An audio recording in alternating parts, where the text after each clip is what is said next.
Shalom saudara yang saya kasihi dalam Tuhan, salam sejahtera bagi kita semua. Terima kasih untuk semua saudara yang telah setia mengikuti channel Kristen ini. Teruslah dukung channel ini agar dapat menjadi berkat bagi banyak orang. Selamat bergabung saya ucapkan juga bagi Bapak Ibu Saudara yang baru pertama kali mengikuti channel Kristen ini. Mari kita bertumbuh bersama dalam pengenalan akan firman Tuhan. Sebelum lanjut video ini, jangan lupa untuk menekan tombol like, subscribe, dan komen.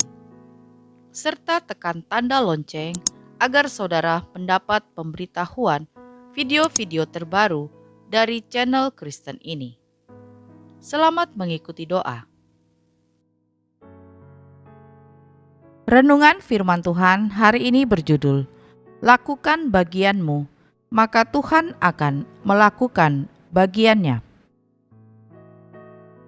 Ayat firman Tuhan terambil dalam Yakobus 2 ayat 14 sampai 26. Apakah gunanya, saudara-saudaraku, jika seorang mengatakan bahwa ia mempunyai iman, padahal ia tidak mempunyai perbuatan? Dapatkah iman itu menyelamatkan dia?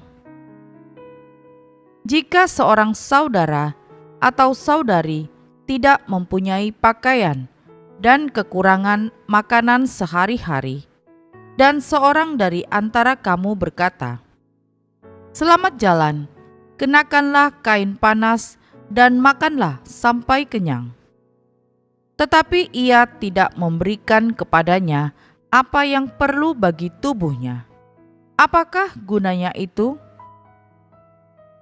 Demikian juga halnya dengan iman.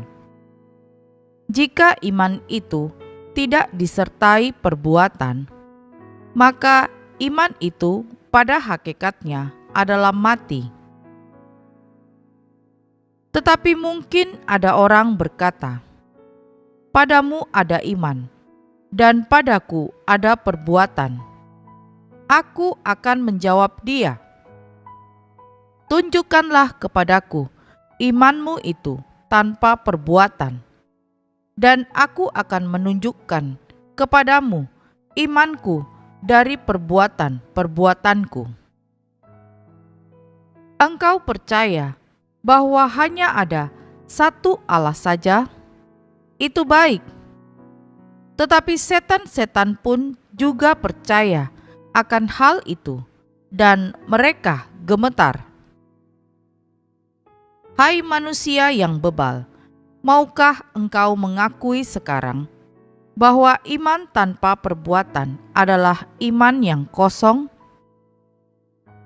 Bukankah Abraham, bapa kita, dibenarkan karena perbuatan-perbuatannya ketika ia mempersembahkan Ishak anaknya di atas mezbah? Kamu lihat bahwa iman bekerja sama dengan perbuatan-perbuatan, dan oleh perbuatan-perbuatan itu iman menjadi sempurna. Dengan jalan demikian genaplah nas yang mengatakan, "Lalu percayalah Abraham kepada Allah, maka Allah memperhitungkan hal itu kepadanya sebagai kebenaran." Karena itu Abraham disebut sahabat Allah. Jadi kamu lihat bahwa manusia dibenarkan karena perbuatan-perbuatannya, dan bukan hanya karena iman. Dan bukankah demikian juga Rahab pelacur itu dibenarkan karena perbuatan-perbuatannya ketika ia menyembunyikan orang-orang yang disuruh itu di dalam rumahnya, lalu menolong mereka lolos melalui jalan yang lain?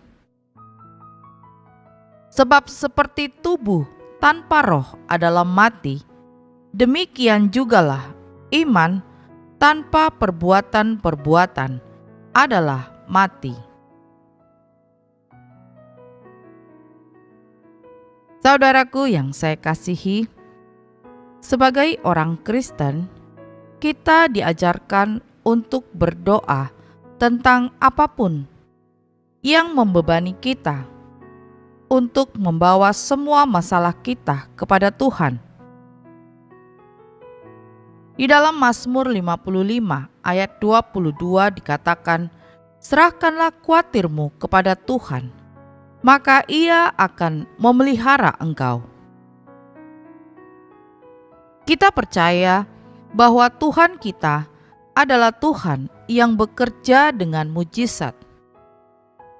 Tetapi tidak sedikit orang percaya yang berpikir bahwa doa seperti melambaikan tongkat ajaib. Banyak yang menunggu Tuhan untuk bertindak. Namun kenyataannya, Tuhan menunggu kita untuk taat dan melakukan bagian kita, sehingga Ia dapat melakukan bagiannya. Doa membutuhkan tindakan di pihak kita. Terlalu banyak yang berdoa, gagal menindaklanjuti doanya dengan tindakan. Mereka berdoa dan mencari Tuhan untuk kebutuhan dalam hidup mereka. Selesai berdoa dan kemudian duduk kembali menunggu Tuhan memenuhi kebutuhan mereka. Pertanyaannya, apakah Tuhan mampu? Tentu saja, Ia adalah Tuhan.